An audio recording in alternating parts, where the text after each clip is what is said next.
Efésios capítulo 4, do verso 17 ao verso 24.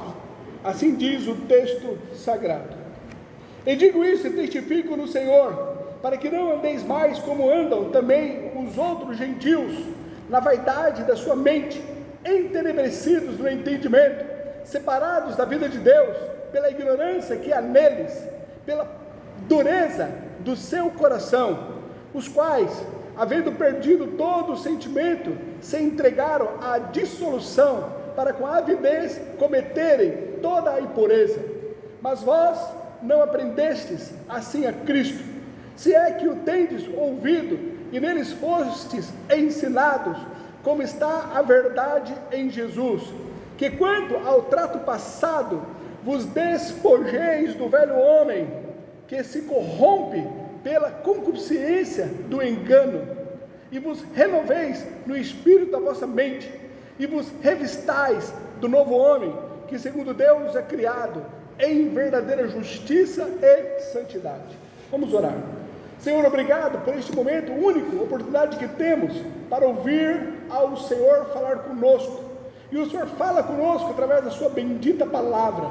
Que eu seja aqui, ó Pai, um instrumento teu, um instrumento como um vaso de barro, para elucidar, para fazer com que esse texto se torne claro, para que a sua igreja, que foi comprada com o teu sangue, no qual o Senhor tem zelo por ela, essa igreja possa ser aqui fortalecida na tua bendita palavra. Me usa como instrumento teu, para que essas verdades aqui expostas possam tornar clara para a tua igreja. Eu oro ao Senhor em nome de Jesus, amém. Irmãos, poder sentar.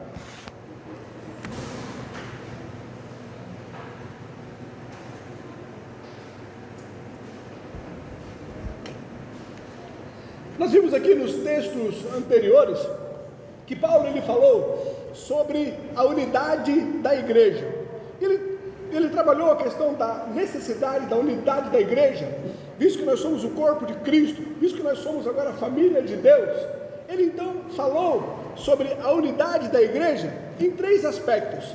Primeiro, ele falou sobre a necessidade da unidade da igreja, colocando como pano de fundo a própria unidade da Trindade. Depois ele abordou a unidade da igreja, tendo como parâmetro, como referência, a questão da diversidade dos dons. Por último, ele trouxe a necessidade da unidade da igreja, tendo então como referência o crescimento mútuo dos cristãos. A partir agora do verso 17, Paulo ele mostra que esta igreja que é unida, que é o corpo de Cristo, que é a família de Deus, ela precisa buscar cultivar a santidade. E é sobre isso então que ele passa a mostrar, é a teologia prática, é a doutrina prática, é a questão da igreja que fora ensinada, fora doutrinada, tem que vivenciar tudo quanto havia aprendido. Ele começa então no verso 17 dizendo: E digo isto e testifico no Senhor. Quando ele diz aqui, testifico no Senhor, significa que ele está falando em nome do Senhor. É uma forma solene no qual Paulo, ele quer mostrar a sua autoridade, pelo qual ele está escrevendo. É como se ele estivesse dizendo: eu vos escrevo, eu vos ensino, eu quero doutrinar vocês, eu exorto a que vocês façam o que eu estou agora ensinando, com a autoridade de Jesus Cristo. Eu faço isso em nome do Senhor Jesus Cristo. É o que ele está aqui dizendo no verso 17. E digo isto e testifico no Senhor. Ele continua: para que não andeis mas como andam também os outros gentios, na vaidade da sua mente. Paulo agora, ele exorta ali aos seus leitores, à igreja de Éfeso, para que eles não andem mais conforme o estilo de vida dele pregresso, conforme eles haviam tido a sua vida até então. Eles outrora eram pagãos, eles viviam de acordo com a idolatria que eles vivenciavam, que eles praticavam, eles estavam separados de Deus, eles não faziam parte da aliança, eles não tinham comunhão com o Senhor Jesus Cristo. Então eles andavam uma vida distante de Deus. Paulo agora ele exorta a igreja de Éfeso e diz: olha, vocês agora são de Jesus Cristo, vocês são agora uma nova criatura, vocês têm agora um novo Senhor. Não andem mais conforme vocês andavam, que a vida de vocês agora não sejam conforme sempre eram, o seu estilo de vida pagão. Agora, em Cristo Jesus, como fazendo parte da igreja, como fazendo parte do corpo de Cristo, da família de Deus, tendo agora um novo Senhor, que vocês tenham agora um novo estilo de vida.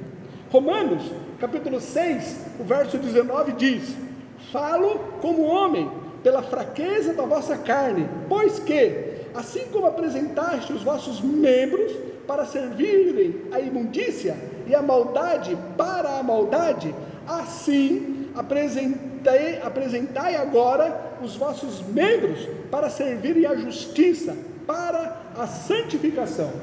É a mesma verdade que Paulo colocou para a igreja ali em Roma, aos romanos.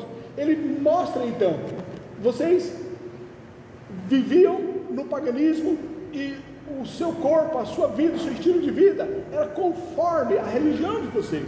Agora vocês têm uma novidade de vida, que vocês agora coloquem os seus corpos, as suas vidas, de acordo com essa nova proposta, agora com esse Deus que você está servindo, com esse novo Senhor que agora domina as suas vidas. Sirvam agora os vossos corpos de acordo com o Deus que você está servindo.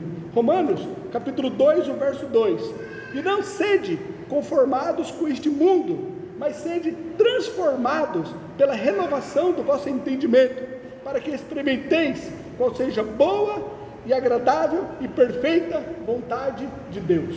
Não vos conformeis com este mundo, não esteja agora conforme, de acordo com a forma deste mundo, mas agora que o seu estilo de vida, o seu comportamento seja agora conforme o Deus que você está seguindo. Paulo então ele diz no verso 17: eu falo com a autoridade do Senhor Jesus Cristo, que não andeis mais, não deve ser o seu estilo de vida, o seu comportamento, não andeis mais como andam também os outros gentios na vaidade da sua mente, que vocês não tenham o mesmo comportamento, o mesmo estilo de vida daquelas pessoas que não conhecem a Deus.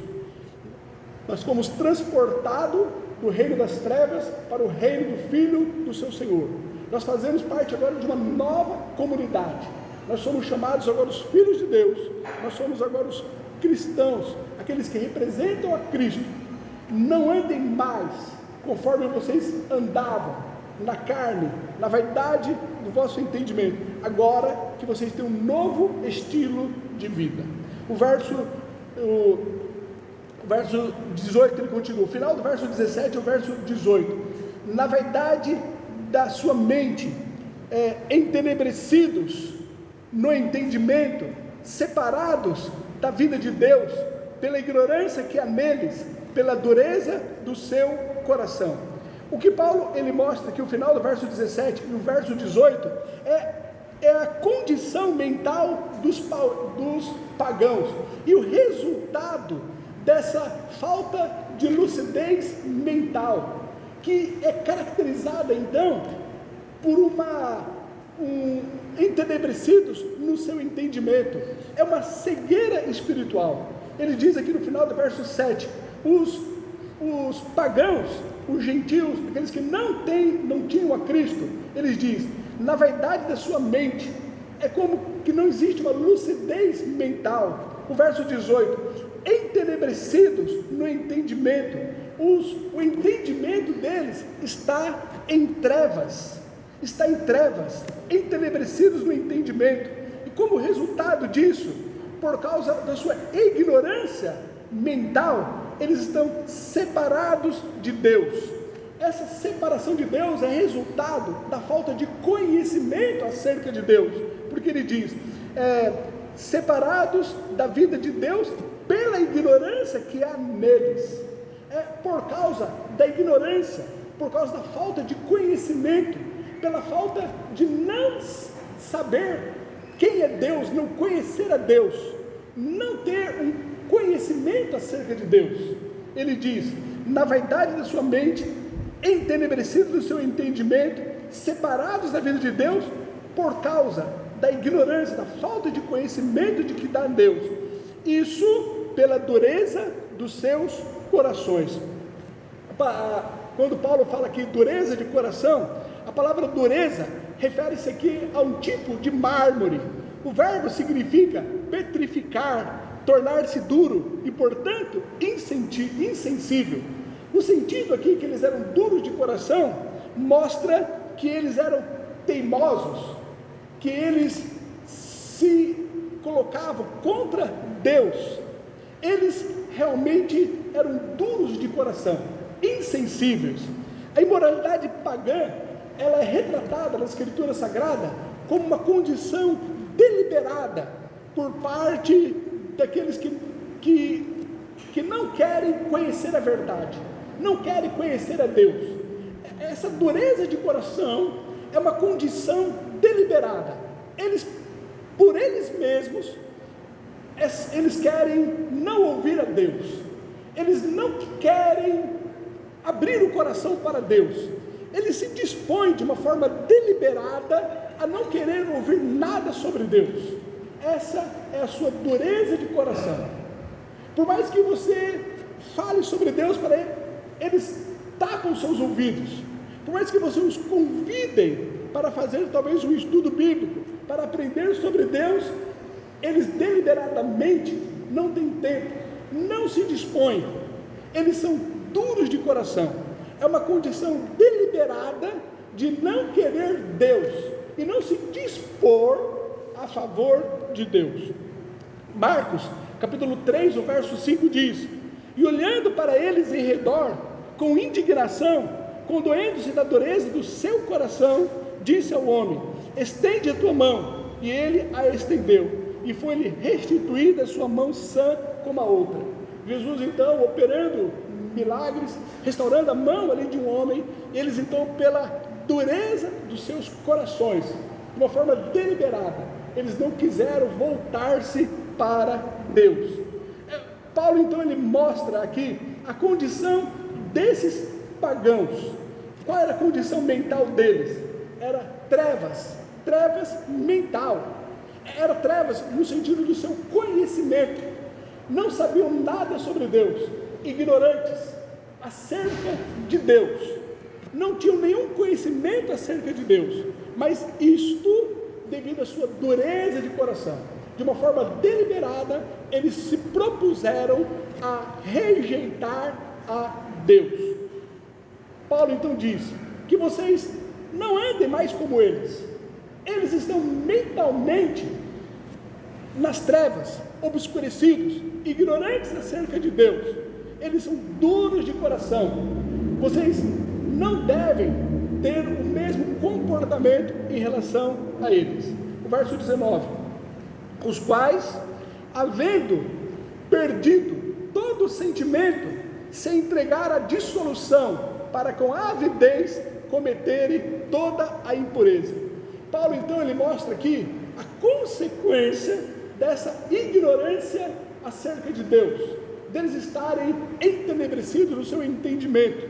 A consequência disso é eles cometerem toda a impureza, eles viverem na carne, eles viverem em pecado, os quais está referindo-se aqui ao verso 18, esses que são entenebrecidos no seu entendimento, são ignorantes acerca de Deus, esses que são duros de coração, eles, havendo perdido todo o sentimento, se entregaram à dissolução, para com avidez cometerem toda a impureza. Ou seja, a impureza no qual eles cometem, o pecado no qual eles praticam, é consequência da falta de conhecimento acerca de Deus.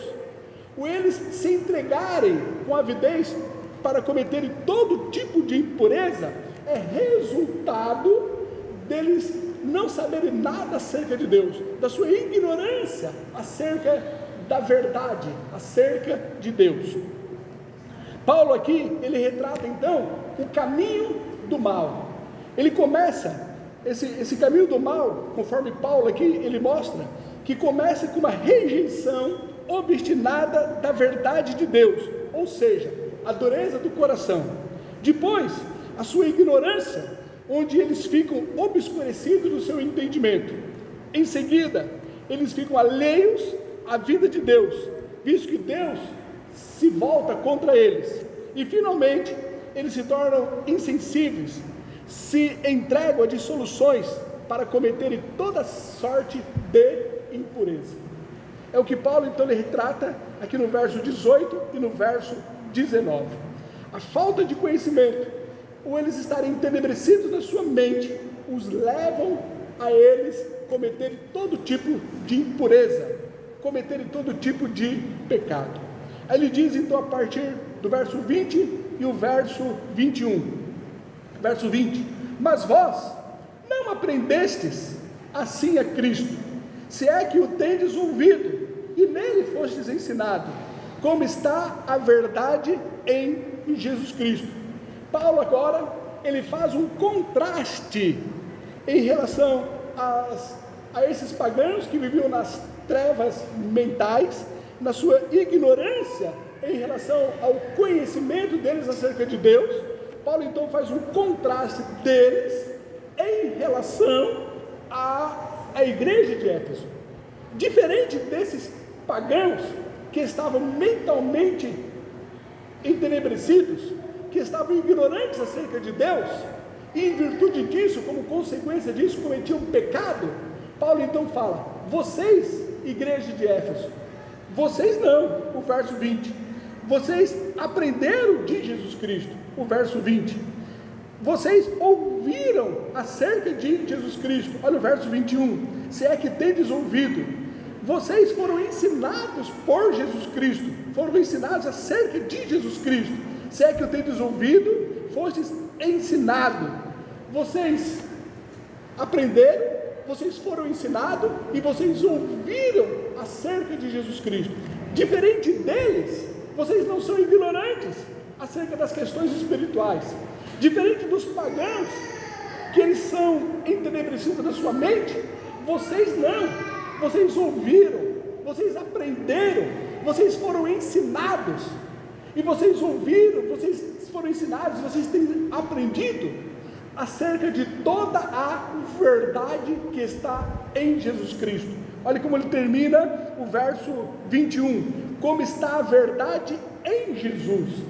Em contraste com os pagãos, vocês ouviram, vocês aprenderam, e vocês estão na verdade, vocês foram esclarecidos em relação a Deus. Vocês não estão nas trevas mentais, vocês foram ensinados, vocês ouviram e vocês aprenderam acerca da verdade. Paulo aqui ele faz um contraste em relação ao poder da ignorância, da falta de conhecimento acerca de Deus. A ignorância, a falta de conhecimento de Deus os levam à impureza, os levam ao pecado. Mas aqueles que aprenderam de Jesus Cristo, que ouviram de Jesus Cristo, que ensinaram acerca da verdade, eles foram libertos e eles têm então as suas vidas restauradas. Isso é o contraste no qual Paulo ele diz: o que leva eles ao pecado é a falta de conhecimento, mas o que leva vocês à santidade é a verdade que vocês têm aprendido acerca de Deus. O verso 20 é o contraste que ele fala, o verso 20 e o verso 21. Mas vós não aprendestes assim a Cristo, se é que tendes ouvido, nele vocês foram ensinados, como está a verdade em Jesus Cristo. João, capítulo 14, verso 6 diz: disse-lhe Jesus: Eu sou o caminho, a verdade e a vida. Ninguém vem ao Pai senão por mim. A única forma de nós irmos ao Pai é através do caminho da verdade. E eles não têm essa verdade. Eles estavam obscurecidos. E como eles estavam então mentalmente nas trevas, eles cometiam pecados, todo tipo de impureza. Mas a igreja de Éfeso, eles aprenderam, eles ouviram, eles foram ensinados, e por isso eles foram libertos.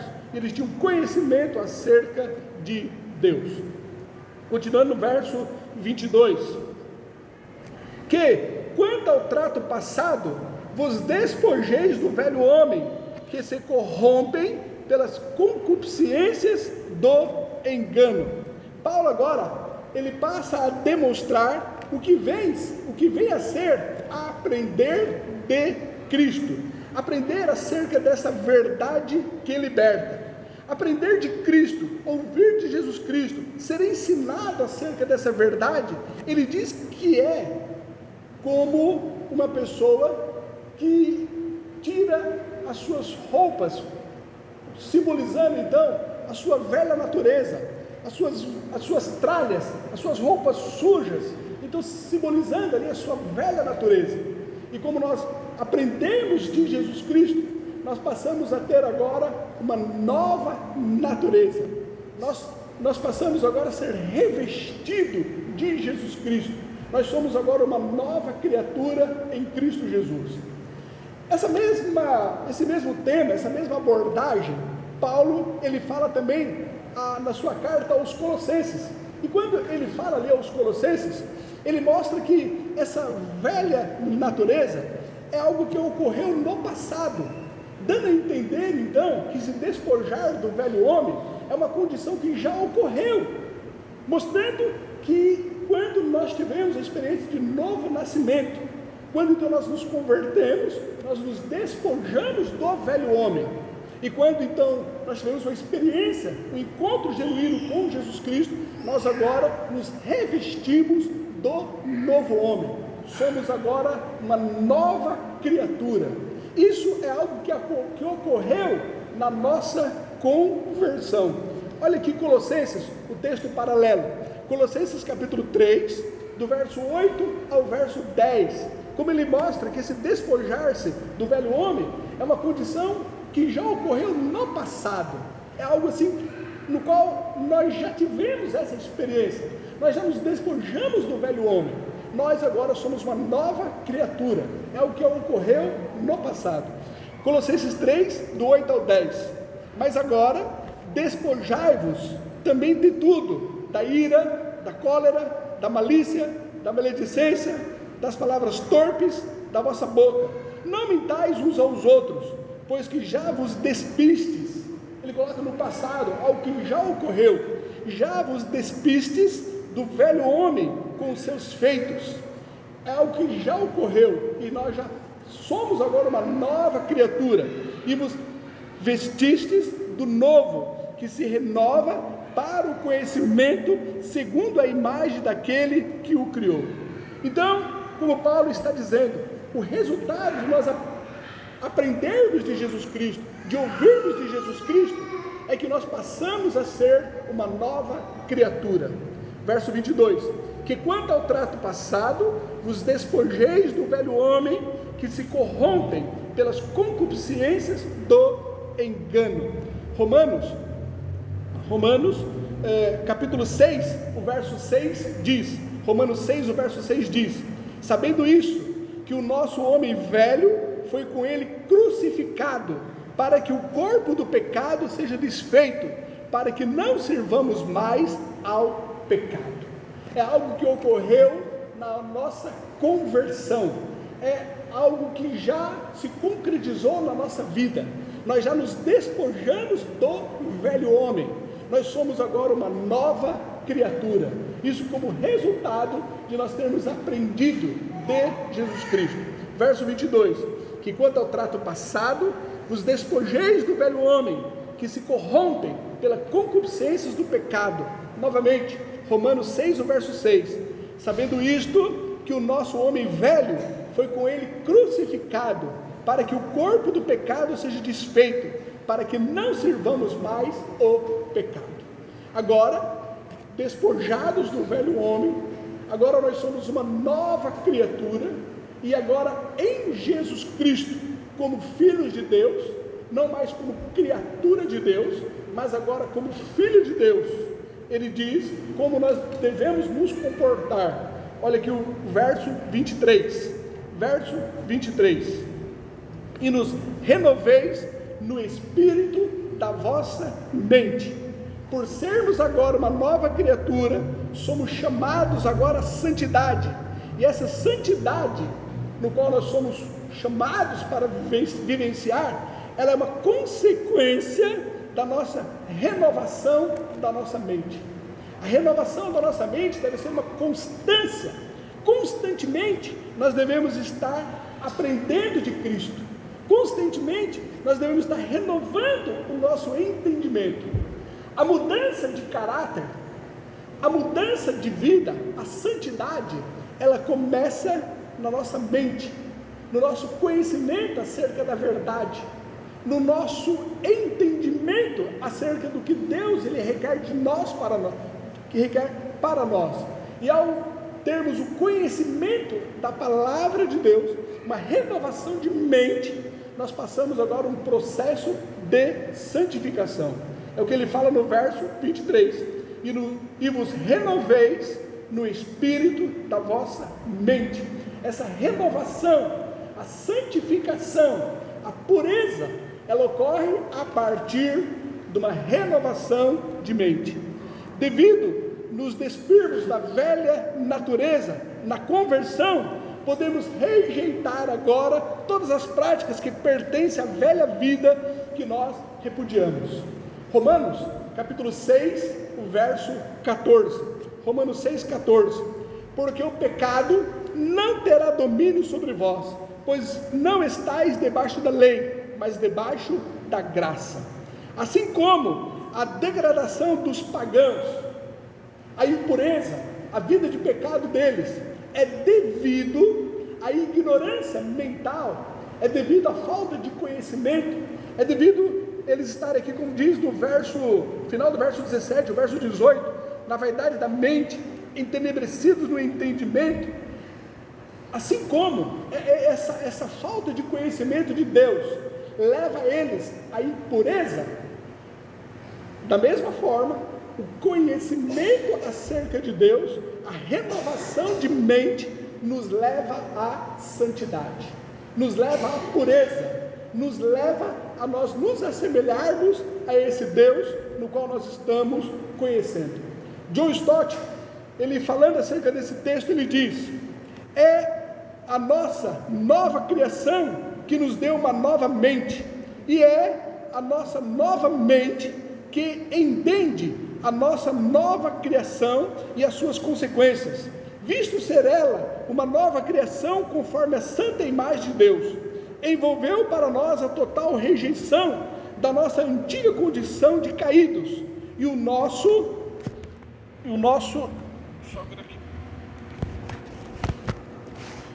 nosso revestimento com gratidão da nossa nova condição humana. Então, essa mudança de vida, essa santificação, ela vai ser resultado de uma renovação de mente, como consequência de nós sermos agora uma nova criatura. Finalizando o verso 24: e vos revistais do novo homem, que segundo Deus é criado.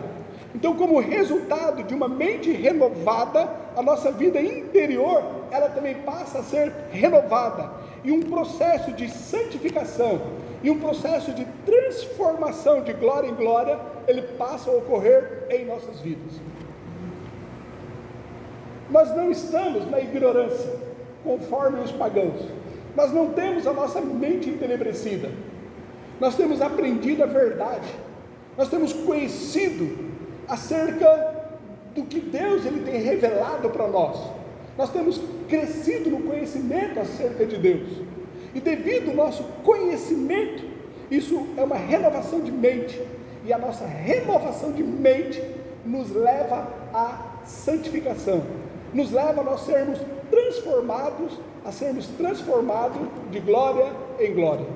2 Coríntios 3, o verso 18 diz: mas todos nós, com o rosto descoberto, refletindo como espelho a glória do Senhor, somos transformados de glória em glória, na mesma imagem, como pelo Espírito do Senhor. O Espírito Santo, ele opera em nossas vidas essa transformação como resultado do nosso conhecimento acerca da verdade.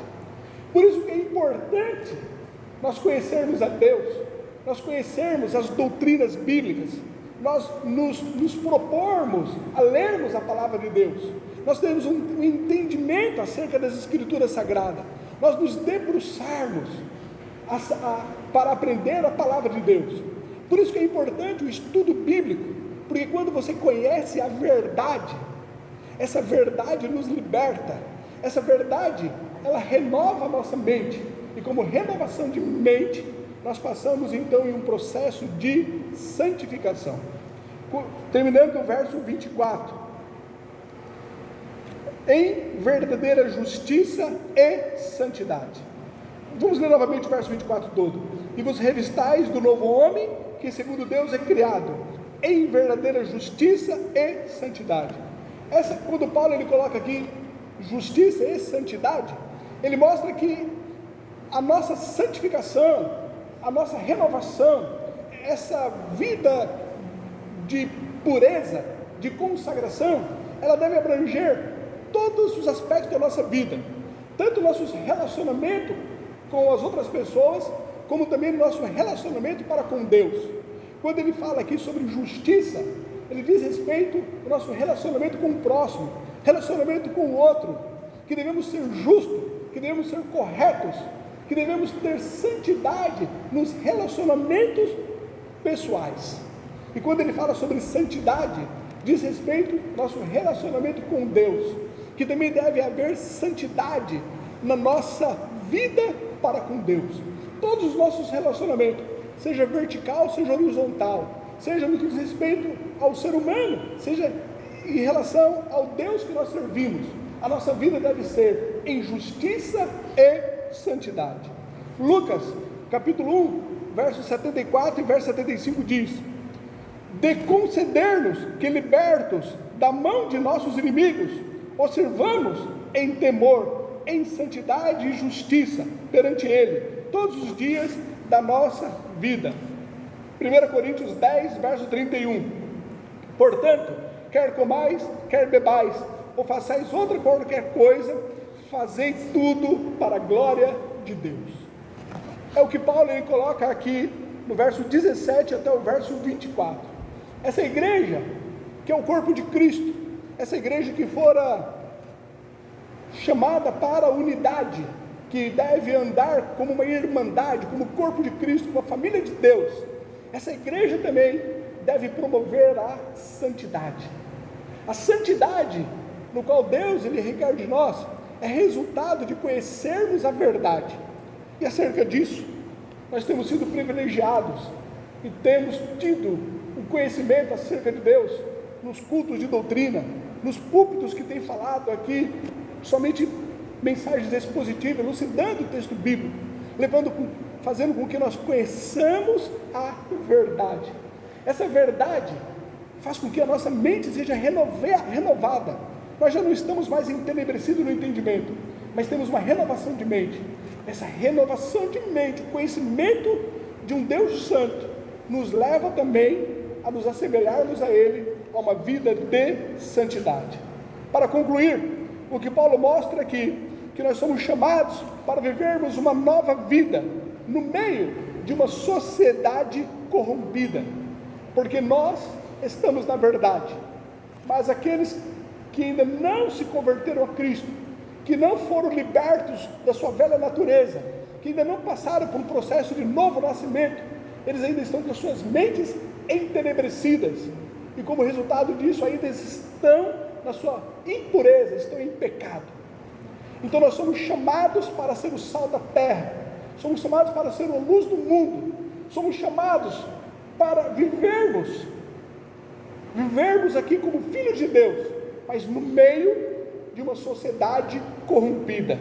Filipenses capítulo 2, o verso 15 diz: para que sejais irrepreensíveis e sinceros, filhos de Deus, inculpáveis, no meio de uma geração corrompida e perversa, entre a qual resplandeceis como astros no mundo.